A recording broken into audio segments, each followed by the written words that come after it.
নমস্কার, আমি সৌমিত্র, প্রাইম জলপাইগুড়িতে আপনাদের স্বাগত। এই মুহূর্তে না আমরা রয়েছি পান্ডাপাড়া বউবাজারের একটি বাড়িতে। হ্যাঁ, আপনাদের তো আপনারা জানেনই যে আজ কিন্তু ছট পুজোর প্রথম দিন, আর সে জায়গায় দাঁড়িয়ে একটি বাড়ির মধ্যে কিভাবে একটি পরিবার পুজো করছে আপনাদের সেই দৃশ্যই তুলে ধরবো। আমরা এই বাড়ির একজনকে পেয়ে গেছি। কি নাম দাদা? আমার নাম ইন্দ্রদেব ঠাকুর, পান্ডাপাড়া বউবাজার। আচ্ছা, আপনাদের এই কনসেপ্টটা কি করে? আমার এটা মানে আগে তো তিস্তা ঘাটে যেতাম, কিন্তু এখন দেখলাম বাড়িতে বয়সের ব্যাপারও আছে, বাড়িতে করলে পরে সবাই একসঙ্গে থাকি এখানে, এবং আমার আশেপাশের লোকজন যারা তারা এখানে সবাই আসে, যেটা হয়তো ঘাটে যেতে পারে না, বয়স্ক অনেক আছে। তারাও কি এখানে এসে পুজো দেয়? এরকম? হ্যাঁ, এরকম আছে, এখনো আছে। এখানে এই পাড়ার বাসিন্দা রয়েছে, তারা পুজো দেয় এবং পুজো। কত বছর ধরে এটা আপনি করছেন? এটা আমি 2019 সাল থেকে করছি।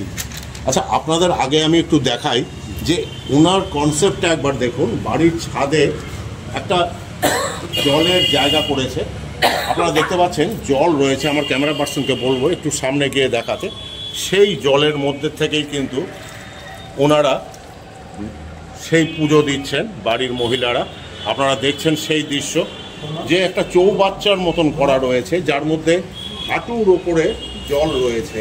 আপনারা সেই দৃশ্য দেখতে পাচ্ছেন, এবং সেখানেই কিন্তু বাড়ির মহিলারা পুজো দিচ্ছেন। আপনাদের সামনে সেই দৃশ্য আমরা তুলে ধরছি। এবং আপনারা দেখুন, যেরকমভাবে নদীর ঘাটে, কিং সাহেবের ঘাটে কুলো দিয়ে, কলা দিয়ে এবং নানান রকম প্রসাদ দিয়ে পুজো দেওয়া হয় না, ঠিক সেইভাবেই কিন্তু তৈরি রয়েছে এই বাড়ির ছাদের ওপরে। আপনারা সেই দৃশ্য কিন্তু দেখছেন প্রাইম জলপাইগুড়ির পর্দায়। এবং আপনাকে ক্যামেরা পার্সনকে বলবো আরেকবার পুজোর চিত্রটা তুলে ধরতে। আমরা দেখছি যে এখনও কিন্তু সেই নানান রকম ফল টল দিয়ে সেই পুজো দেওয়া হচ্ছে। আপনারা কিন্তু সেই দৃশ্য দেখছেন। আপনাদের সামনে আমরা প্রাইম জলপাইগুড়ি থেকে তুলে ধরছি সেই দৃশ্য। আপনারা সেই দৃশ্যই দেখছেন। পাশাপাশি একটু পিছিয়ে যদি সম্পূর্ণটা ধরা যায় জায়গাটা, তাহলে আরও সুন্দরভাবে বোঝা যায় যে এইটুক জায়গার মধ্যে কত সুন্দরভাবে উনি বেশ কয়েক বছর ধরেই, কারণ হয়তো শারীরিক সমস্যার জন্য অত দূর যেতে পারেন না, সেই জন্য নিজের বাড়িতেই ঘাট করেছেন। এবং ওনার কথা অনুযায়ী আশেপাশের বাড়ির যারা বাসিন্দা রয়েছে তারাও এখানে আসেন, ভিড় করে আসেন, আপনারা দেখতে পাচ্ছেন। এবং সেই জায়গায় দাঁড়িয়ে আমরা দেখতে পাচ্ছি যে এখানে দাঁড়িয়েও কিন্তু তারা, এখানে অন্যান্য বাড়ির মানুষরাও কিন্তু পুজো দিতে আসেন। আমরা সেই দৃশ্য আপনাদের দেখাচ্ছি, যারা এখানে পুজো দিতে আসেন। আমি এখানে কথা বলে নেব এক দুজনের সাথে। কি নাম আপনার? অমৃতা ব্যানার্জি। আপনি কি এখানে পুজো দিতে আসেন? আজকে প্রথম আসলাম।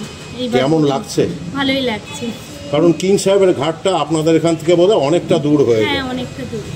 সে জায়গায় দাঁড়িয়ে এখানেই ভালো লাগছে দেখতে, বাড়ির মতন, বাড়ির মধ্যে হচ্ছে, খুব ভালোই লাগছে। আজকে তো বিকেলে, কালকে তো ভোরবেলা। কালকে আর ভোরে এখানে আর আসা হবে না, আমার বাড়ি সুইট লেনে, ক্যারেনিপাড়ায়। কালকে দেখা যাক কোথায় যাওয়া যায় ভোরবেলায়। তাহলে আপনারা কিন্তু দেখলেন, যারা এখানে রয়েছে তারা কিন্তু এখানে ঘুরতে এসছে এবং এখানে দেখা করছে। কি নাম আপনার? কেমন লাগে এই বাড়ির পুজোটা? ভালো লাগে, আমরা আসি তো, প্রতি বছর আসি, যতদিন থেকে ওনারা করছেন আমরা এখানে আসি, আনন্দ পাই। ঘাটের মধ্যে ভিড় ভাট্টা, তারপরে আপনার জিনিসপত্র নিয়ে যেতেও কষ্ট হয়, যার জন্য এখানে বেশ কয়েক বছর থেকেই আসি। তাহলে আপনারা কিন্তু শুনলেন, বাড়ির গৃহিণী কিন্তু পুজো করছেন। আমি একটু যদি সুযোগ পাই গৃহিণীর সাথে একটু কথা বলে নিই, কেমন লাগে এখানে পুজো যে করছেন? কত বছর ধরে করছেন? এটা 2019 থেকে করছি, 4-5 বছর। তার মানে আজকে তো বিকেলবেলা পুজোটা হচ্ছে, কালকে আবার ভোরবেলা থেকে? কালকে আবার ভোরবেলা 3টার থেকে। কত মানুষ আপনার বাড়িতে আসেন? ভালো, অনেকেই আসেন। আপনারা দেখছেন উনি কিন্তু স্নান করে নিচ্ছেন। না, উনি নিয়েও পুজো করছে, আমার সাথে উপোস করেছে। আচ্ছা, কি নাম আপনার? আমার নাম এডি চক্রবর্তী। আচ্ছা, আমিও দিই, প্রতি বছরই এখানে পূজা দিই। আমার একটা নাতনির জন্য মানসিক ছিল, ওই জন্য আমি একটু জলে জলে ডালা দিয়ে। মানে এখানে জাতি ধর্ম নির্বিশেষে সবাই এসে পুজো দিতে পারে। আমরা পাশাপাশি এবং সে পুজো আপনারা সবারটাই গ্রহণ করেন। এখানে অনেকে ডালা দিচ্ছে। এখানে এই যে সবাই উপস্থিত আছে, অনেকে ভালো দিয়েছে, সবাই আনন্দ উপভোগ করে। অনেকে তো সবসময় যেতে পারে না, ভোরবেলায় যে টোটো গাড়ি নিয়ে ঝামেলা হয়, অনেক সময় যাওয়া আসা অসুবিধা পায় না, সেহেতু এখানেই আমরা করোনার থেকেই এখানে। তাহলে আপনারা কিন্তু শুনলেন। আমি ক্যামেরা পার্সনকে বলবো আরেকবার ঘুরে দেখা, কারণ হচ্ছে আমরা কিং সাহেবের ঘাটেও অনেক ভিড় লক্ষ্য করলাম।